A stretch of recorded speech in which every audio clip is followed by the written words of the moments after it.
Apana ere ane namba muponere zisore gondo. Apana ere ane namba muponere zisore gondo. Pane masele bagabuda offside nezuro.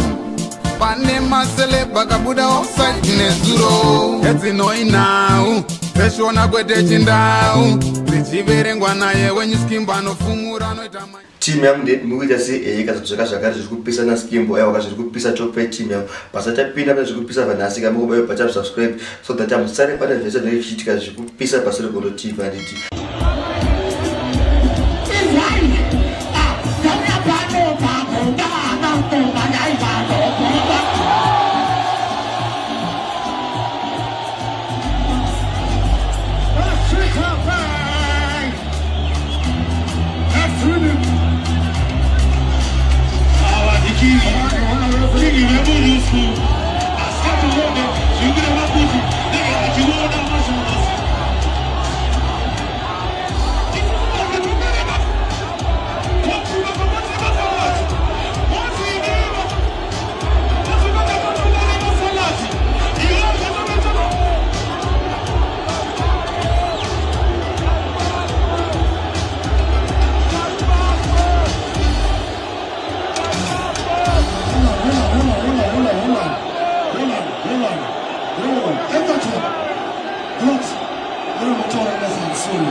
Amana katibu ite chuma riti please.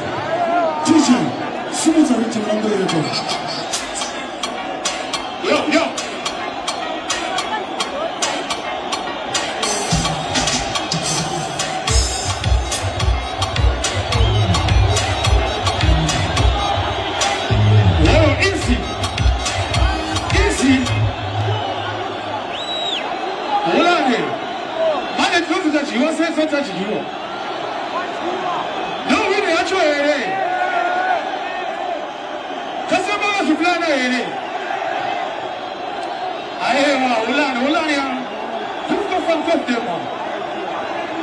This is a lyrical war.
chiripo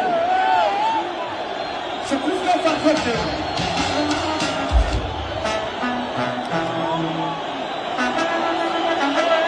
apana here ane namba muponere ziso regondo apana here ane namba muponere ziso regondo pane maseleba kabuda offside nezuro pane maseleba kabuda offside nezuro edzinoinau zveshona kwete chindau zichiverengwa naye wenyuskimba nofumura